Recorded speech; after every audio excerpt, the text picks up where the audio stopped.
अन्नू यादव स्वागत करती हूँ आपको अपने चैनल अन्नू यादव में। आज की वीडियो में आपको एक कहानी सुनाने जा रही हूँ जो दो सगे भाई पर आधारित है। चलिए शुरू करती हूँ आज के वीडियो।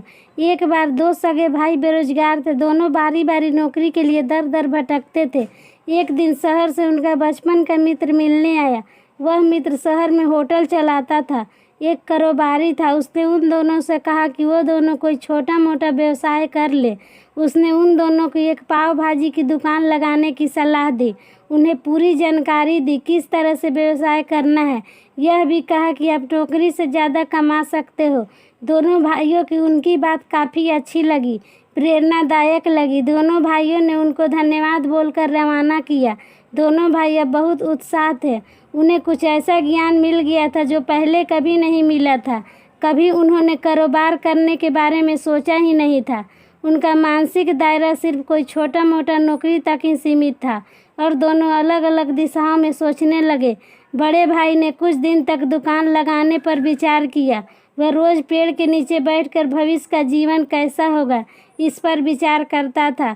कुछ दिन बाद उसके मन में यह सब भी ख्याल आने लगा, क्या होगा अगर व्यवसाय नहीं चला तो? क्या लोग आएंगे मेरी दुकान पर? मैं ठीक से व्यंजन बना पाऊंगा या नहीं?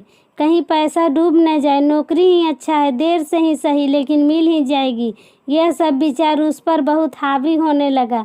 वह चाह कर भी हिम्मत नहीं जुटा पाया कि व्यवसाय शुरू कर दे। उसके जीवन में कोई परिवर्तन नहीं आया। उसने सब भाग पर छोड़ दिया। जैसा चल रहा था वैसा ही चलता रहा। छोटा भाई भी मित्र के जाने के बाद काफ़ी उत्साह था। उसने भी सोचना शुरू किया कि उसने सोचा क्यों ना शहर का एक चक्कर लगाया जाए, देखा जाए कहीं कोई उपयुक्त स्थान हो जहां मैं दुकान लगा सकूं। वह एक मंदिर के बाहर रुका और उसने देखा कि उस मंदिर के पास दूर दूर तक खाने पीने की दुकान नहीं है। उसे एक आस की किरण दिखाई देने लगी। उसे लगा मानो यही जगह सबसे अच्छी है। उसके अंदर एक डर था, क्या वह व्यंजन खुद बना पाएगा? उसने घर पर एक बार खुद पाव भाजी बनाकर देखी। उसने उसे अपनी पत्नी को खिलाया। बहुत अच्छी नहीं बनी थी। उसने दोबारा बनाया और 3 से 4 दिन में ही अच्छी पाव भाजी बनाने लगा। उसके अंदर एक आत्मविश्वास पैदा हुआ। उसे लगा कि वह यह सकता है। उसने अपनी पत्नी के कुछ गहने बेचे और धन जुटाए। उसने पाव भाजी बनाने का सारा सामान, बर्तन इत्यादि खरीदे और उसी मंदिर के बाहर दुकान लगा ली। देखते ही देखते कुछ ही दिनों में उसका दुकान चल पड़ा। दोनों भाइयों के सोच में क्या अंतर था? दोनों ही बहुत उत्साह थे। शुरू में दोनों का सोच बराबर था। सिर्फ ज्ञान योगी नहीं, लेकिन छोटा भाई ज्ञान योगी के साथ साथ कर्म योगी भी बना। क्या छोटा भाई के मन में नकारात्मक विचार नहीं आते होंगे?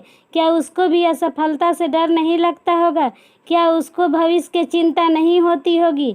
निश्चित रूप से होती होगी, लेकिन जो नई चेतना कर्म योग बनने पर मिलता है वो हर नकारात्मक को दबा देता है।